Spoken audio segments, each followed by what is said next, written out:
Welcome to the Focus on Why podcast. I'm Amy Rowlandson and I ask my guests one simple question. Why? Focusing on the importance of why, I share with you the relatable, uplifting and inspiring conversations I have with people from all walks of life. This podcast will encourage you to focus on your why to enable and empower you to achieve the success you desire.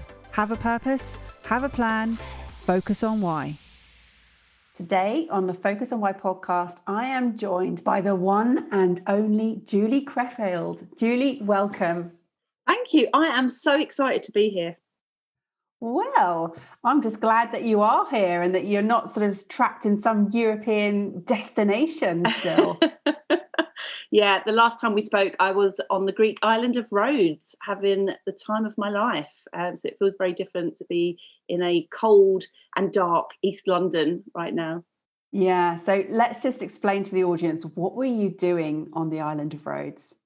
Well, after a very challenging few months of lockdown and homeschooling and running two businesses, I knew I needed a bit of a break. So me being me, I never take a proper break. So instead, I went off to Greece to write a book. And it was supposed to be 3 weeks and it turned into 8 weeks. And I just had a glorious time of writing my book and swimming in the ocean. And even though we went into lockdown in Greece, their lockdown was very different, particularly on the islands. So I could still go to the beach, I could still go hiking, and I could still swim. So it was exactly what I needed actually to recharge my batteries and make sense of what had gone on during the first lockdown. I have very fond memories of my time there. And what do you think you were chasing there? Well, I love to travel, and I had 2 retreats booked for October, one in Valencia and one in Ibiza, and both of those got cancelled. So the moment there was this corridor of being able to escape, I was like, right, I'm gone. So it definitely was this idea of freedom, which is interesting because at the start of every year, I choose a word for the year. And at the start of the year, my word was lead. And by about February, I chickened out of that word and was like, oh, I think it's a bit too big. It felt like, I don't know, I didn't feel that comfortable with it. So instead I chose the word freedom. And then the irony of that was just a few weeks later, we all got locked down. And so my word for the year was freedom. And here I was, trapped in a 2-bed apartment with an 8-year-old who needed homeschooling, and no one could go anywhere. So that concept of freedom really challenged me. And looking back on last year, freedom absolutely describes my year. Not only my trip to Greece, but the barriers and the blocks, the mindset shifts that I had. Even if I was in my 2-bed flat in East London, I was able to do things that I'd never been able to do before because I didn't care what anyone thought anymore. Lockdown for me, or COVID, and I had my best year in business, and it's difficult saying that because I know not everybody did, and it's been a challenging year for a lot of people. But it gave me the push that I needed to once and for all realize that I had a huge amount of expertise to share in this world, and that my fear of being judged was holding me back. Which is ironic because I did a TEDx talk about the fear of judgment. So it's, sometimes the stuff that we're interested in as coaches is the stuff that we continue to need. 2020 will always be the year where I stepped up as a leader, and that's what my book is about. And it's interesting because I had this idea for a book that was about my plus size fitness business. So I have a plus size fitness business called Too Fat to Run. And my book, Leading from the Back, was supposed to be about that. It was supposed to be about being a plus size runner that always comes last. And so I had the title for the book. But during lockdown, that business, I gave a lot of my programs away for free during lockdown because the women were struggling. So I run a program called Thrive Inside that was completely free for them to access, that was like mindset and goal setting and fitness and nutrition, because it felt like the right thing to do. And what I was able to do during that first lockdown was really explore what it meant to be a leader online, because the whole world went online. And there was a lot of panic in the first few weeks, a lot of repositioning, a lot of pivoting, and a lot of noise. And so what I was observing was, what does it take to lead people somewhere? And we're obsessed with followers. Oh, how many followers have I got? Of my social media, of my podcast, and all of this kind of stuff. And yet, if people are following you, you've got to take them somewhere, which by default means you're a leader. And so many of us are like, oh, I'm not a leader, and we leave it to the bigger players, or we leave it to the gurus or the politicians or whatever. So I'm really interested in this idea of self-leadership and how we can lead small but mighty tribes. And so by the time I went off to Greece, I knew the book was not going to be about plus size running. It was going to be a book about business and about how to grow a profitable online business without selling out, without burning out, and without behaving badly, because there was a lot of people behaving a little bit poorly. And I try not to be judgmental about that, because we just do the best that we can. And you never know what people's circumstances are and why they use the tactics that they do. But it comes down to values and how you want to show up. So it's never about comparing yourself to how other people run their businesses, but it's about staying true to how you want to run your business and what do you want people to say about you behind your back. A couple of observations from just what you've been sharing there is, you said you chickened out from using the word lead, and yet ironically you write a book about leadership in that year, so you still fulfilled your word. I know. And it was only when I found my vision board, because I'm about to do one for this year, it was only when I found it that I started laughing to myself, because I'd forgotten that I chose that word. And that idea, that concept of leadership, it's really unlocked so much of my expertise. So for the book, I developed this system for working out how you want to shine online. So I believe that there's not just one way to grow a tribe. And a lot of people have resistance to growing an online tribe because they think it means, I have to have a Facebook community. And Facebook is just a tactic. And so if you don't want to look after people, if you're like, oh my God, I couldn't think of anything worse than having to respond to people all day, then you don't have to. I mean, it's a great way of growing a tribe if you want to, but it's not the only way. So I developed these 12 archetypes. And once you understand your archetype, your predominant one, and you understand the ones that you're most adverse to, you can build your business around that. Now, I know archetypes can sound a bit woo, a bit spiritual, but actually they can be really practical. And so I have this system called the Shine Bright method, which says, just like a diamond, you have the light and the dark. A diamond won't shine bright unless it captures the dark bits of the diamond. And when you understand your shadow, and for me, the shadow side of my tribe building is probably the mother, which is the nurturer. And I burnt myself out nurturing people in one of my first tribes. So now I don't want to do it. I want to work with big groups, be inspirational, tell stories, and teach them what they need to know. I'm not going to hold their hand through every step of that process. I do it for some people, but on the whole, I couldn't do the work I did if everybody was DMing me every second. And so now that I know I'm not willing to lean into that nurturing archetype, I can build my business in a way that means that I either don't need it or I outsource that part, because a lot of people do need nurturing through online programs. And so it's about mastery.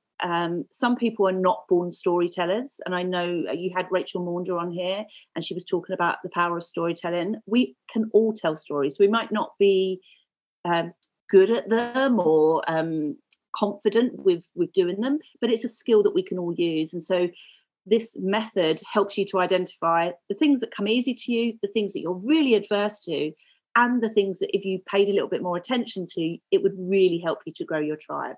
So whether that's being the storyteller, whether it's teaching what you know, so many people are experts, but they don't teach.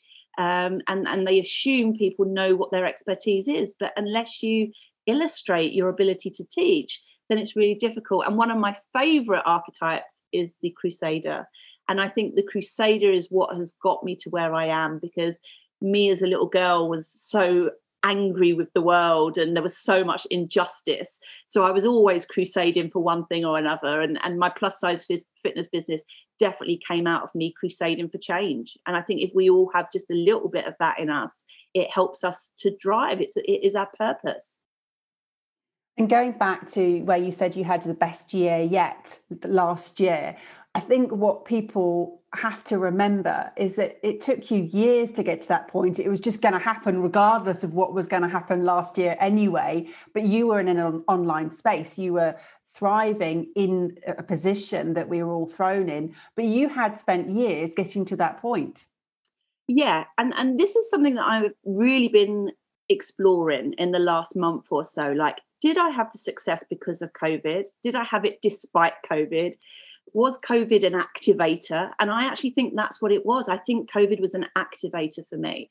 And what I mean by that is I've been doing community engagement for 20 odd years. And the type of community engagement I did was big scale, on the ground. So I would go in with a budget and I'd work with hundreds of thousands of people, via different kind of agencies, the Royal Opera House and the Arts Council, Sport England. I worked on the London 2012 Games, where I helped to write policy to get 70,000 games makers.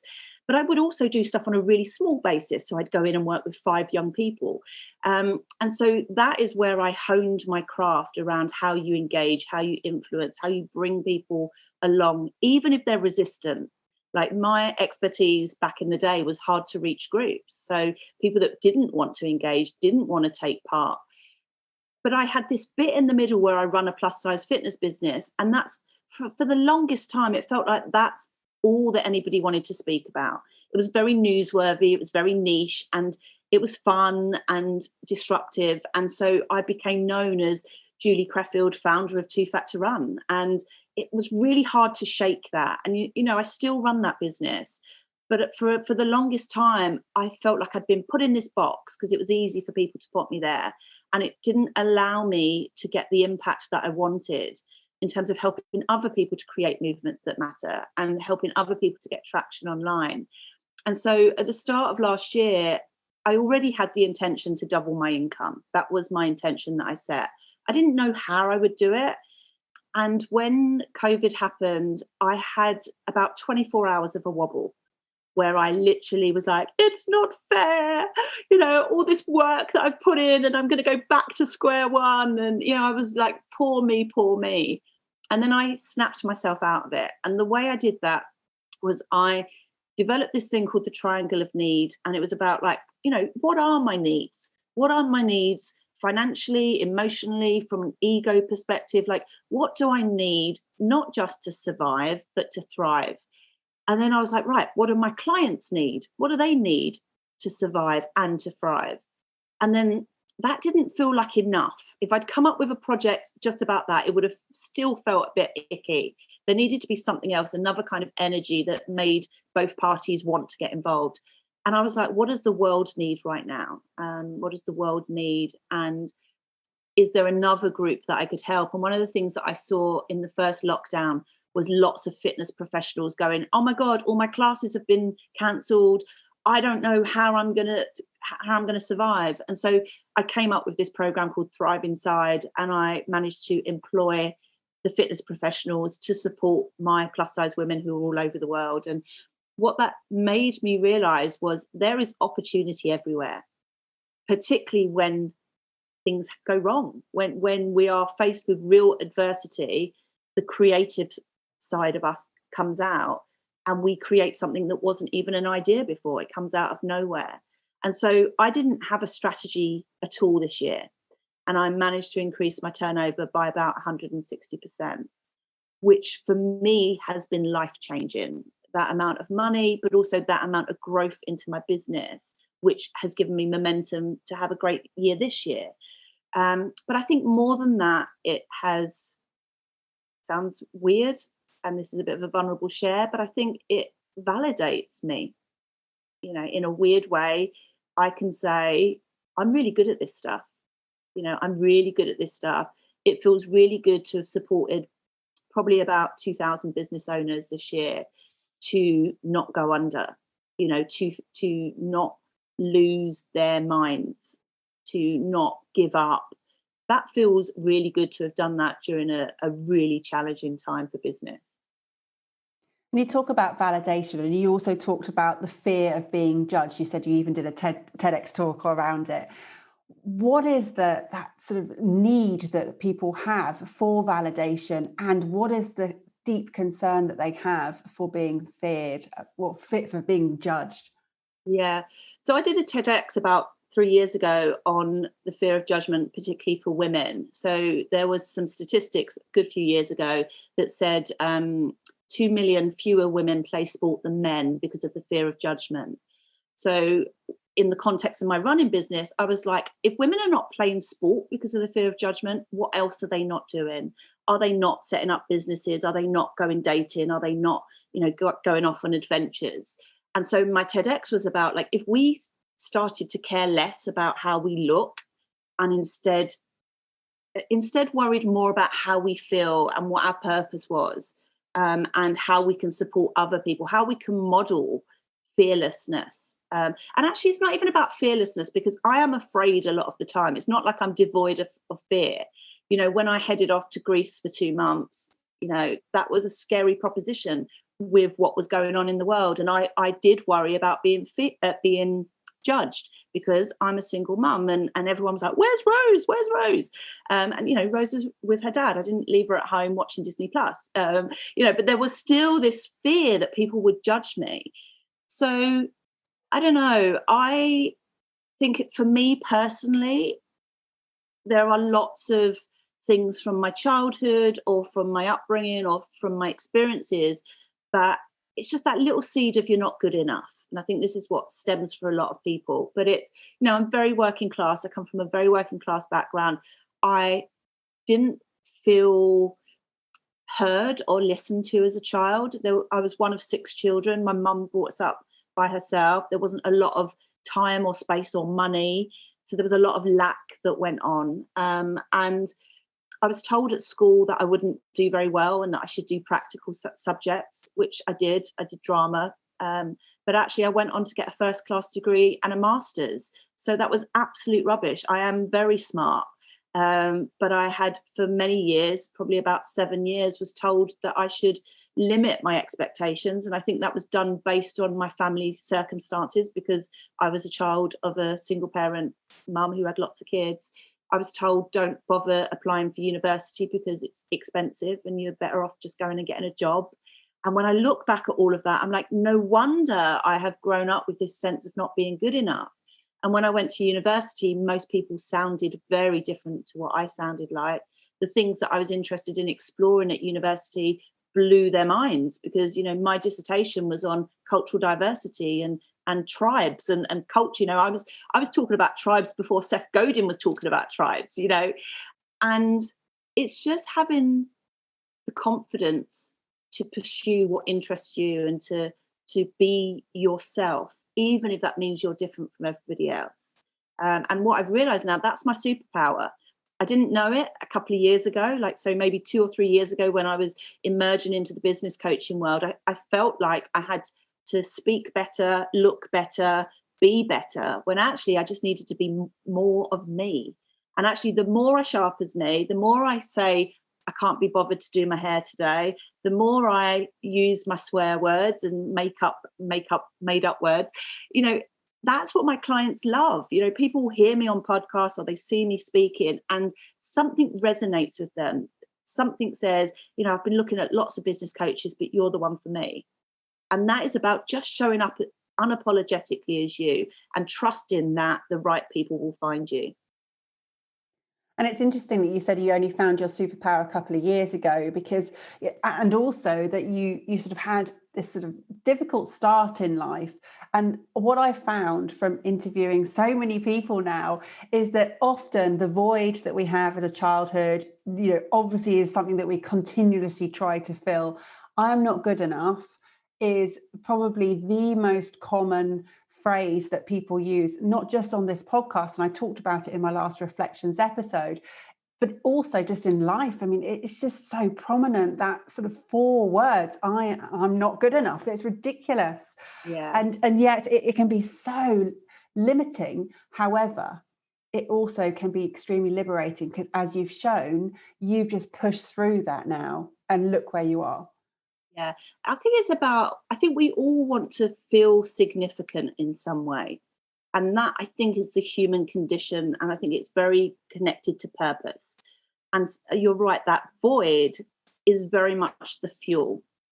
And what's been interesting for me, I went to university. I've been a real grafter. I've worked in lots of different industries, got really good jobs. And then when I had my daughter, I was out of work for the first time ever.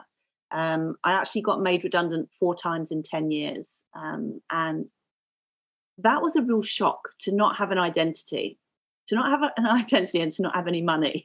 That was a real shocker because I can remember as a kid thinking, I don't care what I am when I'm older, I just don't want to be poor. And so to find myself in my 30s with no money, I was poor. It took a while for me to find my feet again. I lost my confidence. And because I didn't have a job, I felt like I wasn't significant anymore. Like being a mum wasn't enough. And that did drive me I launched my plus size fitness business around that time. And when I look back, I can't believe how brave I was, how willing I was to be judged. I mean, I had, a full page spread in the Daily Mail talking about fat and fit, and the daily, we know what the Daily Mail is like. You know what the comments are going to be like.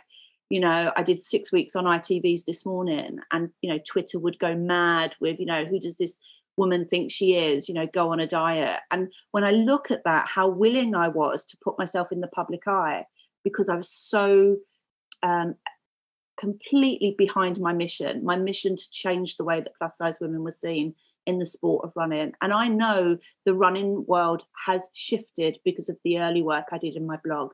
And that is the power of building movements that matter. But I do look back and I go, I can't believe I did that. I can't believe I did that. And it's that when you are connected to your mission, you can almost do anything.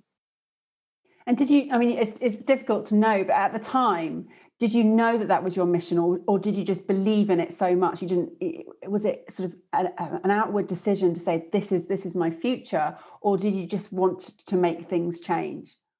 I think I had a lot to push back from. So every time I went for a loan or a grant or business advice, I was being told no. I went to see a business advisor and he said, what you've got here, love, is a hobby. It's all about your ego. It's a gimmick. You'll never make any money from it.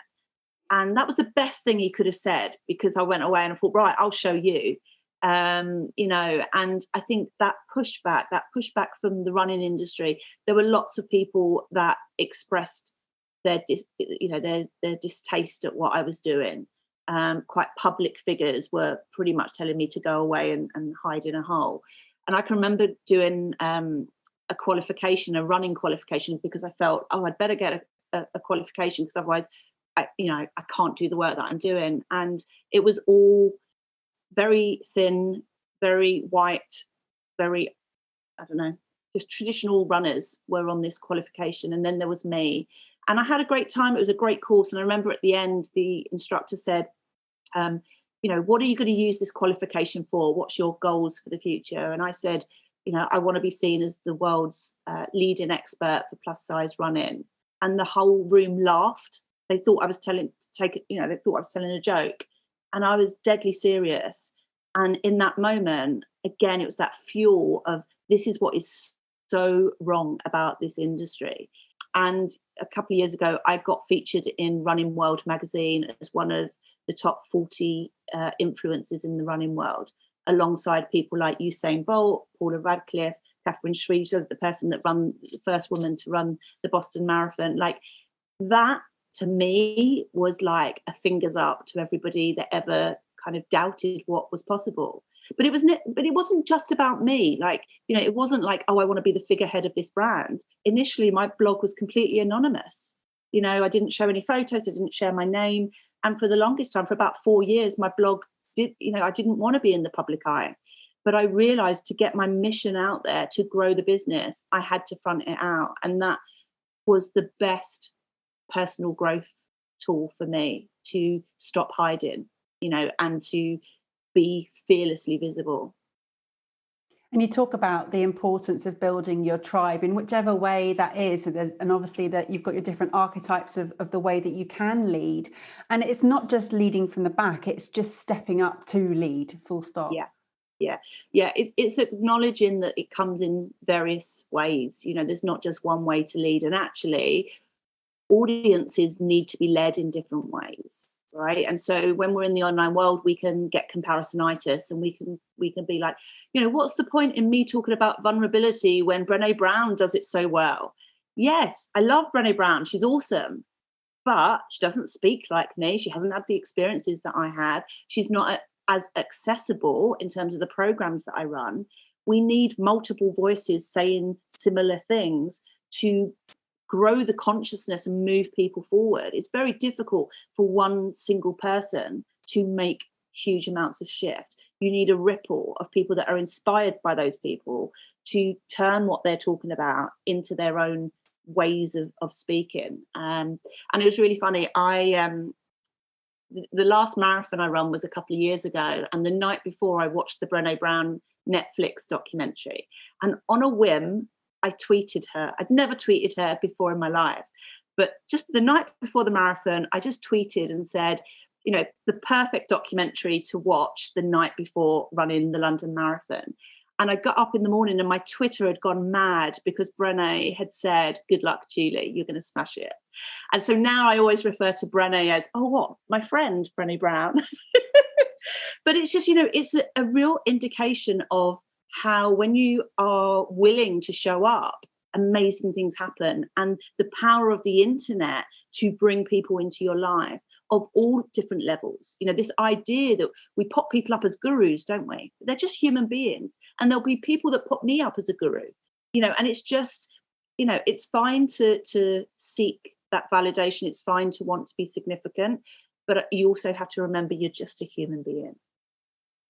And you raise a really good point talking about Brené Brown, because I remember thinking about launching this podcast. Well, who wants to listen to little old me talking about why when there's Simon Sinek who talks about why, and he is the one that everyone goes to. So I had exactly that same sort of limiting belief of, well, everything's been said. What have I got to add to this? Well, how wrong can I be? And I'm so glad that I just ignored that and just stepped up, because yes, Brené Brown is known for courage. She's known for daring. She's known for that vulnerability. But as she will say, she's not the only person, and she wants to create this ripple effect where other people get up and talk about it. It would be a very lonely place if it was just her up there on the stage. So actually, you've got to step up. Yeah, and I know when I started to rebrand my business and talk about tribe building, I felt the same, because obviously Seth Godin had written his book about tribes. And it was only really when I was really exploring everything I've done in my career, and I brought out my dissertation from year or 2000, I think it was, but it would have been about 1999 that I started writing that.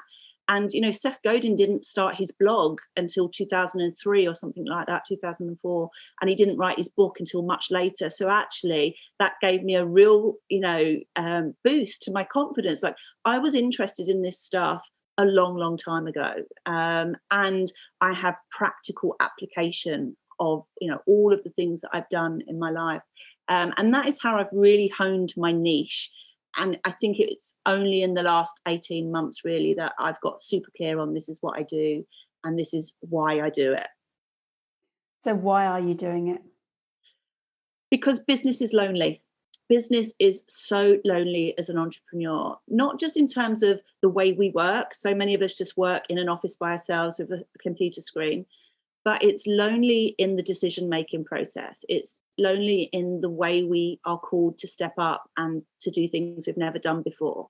And sales is lonely. It's excruciating to put a brilliant offer out and get nothing back. And you start to question your validity. Oh, is it something about me? Do people hate me? Is it the program? Have I got that wrong? Like, is it my sales technique? What is it? And so by building a community around you who love what you do, you are increasing the likelihood of them buying from you. And that's not a bad thing, because when, I have in my plus size fitness business, my blog has been read by more than 10 million people. I haven't had 10 million people buy something from me, but that audience has been the platform that has been able to, allowed me to leverage my expertise for the people that do want to work with me. And I put out content and support people all the time that have never bought a single thing from me. And that's absolutely fine, because those people become my best cheerleaders and they become my marketing assets. And so what I do know to be true is that people don't really buy information. They kind of do, but what they really buy is accountability and activation. And so when somebody buys something from you, it's an exchange of value. And what they're doing is committing. It's a commitment from them to say, firstly, I desire this, and secondly, I trust in you to help me get there. And so I see sales as one of the most amazing things we can do for each other, because it's that exchange. It's that I believe in you, and I'm going to support you. And it's a transaction of trust. And so, I've spoke a lot last year about making money and doing sales, because the end result is never about the money. It's about the freedom that you can unlock from those sales and the transformation that you make. So if you're sitting there thinking, oh God, I really don't want to send that email out, or I really don't want to launch that thing, it's not about you. It's about that end user. And when they have the transformation, what transformation do they then enable in other people? So I think about all of the women that have done one of my running programs. They will now have a different approach to fitness and well-being, and they will, particularly if they have daughters, the language they use around their daughters and exercise and well-being will be very, very different. So it doesn't just stop at the woman that signed up to one of my programs.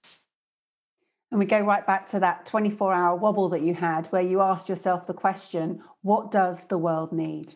So do you now thrive inside yourself? I just think it's a practice. I think it's a practice. It's not something that you go, right, I'm sorted. It's like new level, new devil, and I now have to explore, what does it mean once you get to where you wanted to get to? So often we set income targets, and sometimes we never really believe we'll get there. Like there's this kind of, that's what I'd really like in an ideal world, and I have more than achieved my income target. And so now I'm asking myself the question, now what? What is the goal beyond the goal? If money wasn't an object, if I wasn't chasing money, if I wasn't building my business to create wealth, what would I be building that business to create? And so for me, I think back to there was a time in between growing my plus size fitness business and becoming a business coach, where I was really struggling. I was making money, but I wasn't growing, and I was starting to burn out. And I can remember feeling so hopeless. I felt like things would never, ever change. And I don't want that for other people. I don't want that for other really brilliant people. I meet so many awesome people that have just lost their mojo. They've lost their confidence in themselves. And that is my mission now. I really want to help people to reach their potential, which sounds trite, but I know what it means. It's never about the money, never about the money. It's about changing the trajectory of your kind of family and your heritage. I think back, my mum had 6 kids, my nan had 8, my great-grand, she had 18 children. She, grew up in the East End of London. They never owned anything, 18 children. My nan never went to school, and so I want my daughter to go on to do even better things than me, and for those stories to ripple out across my family and my community. I still live in the area that I grew up in, and I love that at the moment, to be able to say you don't need to be defined by where you live. Even in business, we think like you've got to have a great backdrop and a beautiful house and all of the mod cons, and it's just not true. The resource that is going to give you the success is the stuff that's inside of you. It's not the stuff that's outside of you. So I'm still defining that mission, the new mission, because for the last 3 years, I would say my mission has been about me. Because for so long, my mission was about other people. And then I was like, hang on, Julie, you can't help other people if you burn out. And so for me, it was like creating some amount of financial stability so that I could then build solid grounds for my business moving forward. And something that I know that you are really passionate about is understanding your strengths and understanding what they mean to you. And you mention it in your book, and it was something that I then explored afterwards, because you think you know yourself, but actually quite often you dismiss things, you take them for granted, and they are your superpowers, they are your core strengths. Yeah, it's a prime example of this is that I always used to say, "Oh, I'm good at ideas, really good at ideas," and then I go, "But everyone's good at ideas. Like no one in business is short of ideas." But actually, when I did kind of a strengths analysis, ideation came up in my top 5. I am wonderful at ideas, both for my own business and for other people's businesses. And one of my problems has been I have too many really good quality ideas, for one person's lifetime. And so to be a business coach is perfect because I gift them. I have brilliant ideas and I gift them to the right person. And then they go off and build brilliant movements around that idea. And often I don't give them expertise, but I give them a way of doing the thing they've always done that takes it out to a wider market. And the other thing that came up high for me was futurist. And I would never have thought that about myself, but it's so true. So we've seen the rise of Clubhouse over the last few months. My first membership was called the Clubhouse, and there are so many things that I've brought to market a little bit too soon. The whole plus size fitness thing boomed about 4 years after I'd started it, and people superseded me, so I am great at predicting tribes, or predicting trends, and building tribes around them. And one of the things that I've learned to do a little bit more is to hold back a bit and not launch the minute I get the idea, and it's to develop the ideas a little bit more. So yeah, I think understanding yourself and your strengths and your weaknesses, and like I used to feel like, oh, if I'm not good at this, let me do a course on it or let me read a book on it. Now I just don't bother. I'm not great at finances or organization or that kind of stuff, and so I outsource that because I'm not good at it and I don't enjoy it. So it's about just accepting, as I said, like the stuff that you're good at, the stuff that you're not, the shadow stuff, and saying that's what makes me a whole person. Well, it's been an absolute pleasure listening to your journey and hearing about how you've built your tribe over the years, and what it means to be leading from the back and chasing that freedom. My goodness, what a great goal that was. What is it this year? What have you chosen? What's your word? I haven't chosen one yet. So I'm doing a program at the moment called Dare to Dream, and it culminates on Sunday with a vision boarding day. So I'm just at the moment exploring different things, and then on Sunday I will pick my word. Oh, well, I look forward to hearing what that word is. I'm sure I'll find it when you post it all over your social media. You'll be like, this is my word, everybody. It's been fantastic. Thank you so much for coming on the show, Julie. How would people get in contact with you? I love sending people to my Instagram, so people can find me at Julie_Crefeld. But also Clubhouse. Clubhouse is the new exciting thing for me in terms of building tribes, huge potential. So on Clubhouse, I'm Julie Crefeld. Perfect. Well, I'll make sure that they go into the show notes. In fact, you will be my first person that I put a Clubhouse handle into their show notes. So yeah, well done. I need to put mine in actually as well. Just reminded me. So great point. It's been wonderful. Thank you. Have you got some final words for the audience, please, Julie? Well, I thought I would read a poem from my book. And so here's the interesting thing. I have a business book. It's a really good business book that helps you to build a business, but it also has poems in it because that's just how I roll. So the poem is called Chasing Freedom. So what is it to truly be free? Free from the idea that I can't really be me. The me that's an idiot, flawed and rubbish at times, but equally an absolute genius that writes poetry that rhymes. It's been quite an adventure getting this far, clearing away the bullshit about needing a posh house and a big car. What I was really chasing was the space to explore. What else was out there, and was I worthy of more? More choice, more freedom, more abundance, more love, away from the drive for more money and more stuff. I want the wind in my hair and the sun on my back. I want great conversations with good food and good wine on the rack. I want to make a difference and have that not sound trite. I want to do things that are fun and also kind and just right. I want to use the talents I have and be recompensed fairly. And I want to make this world better for those coming up behind me. It takes a while to find what you want in this life, but then you have to allow yourself to receive it and feel truly alive. Thank you for listening to the Focus on Why podcast. I'm Amy Rowlandson, and if you've enjoyed this episode, please leave me a 5-star Apple Podcast review. Connect with me on LinkedIn, Instagram and Facebook, and become a member of my inspiring, uplifting and positive Focus on Why Facebook group. I help people to focus on their why with clarity, uniting their passion with their purpose with a plan to create the life they truly desire.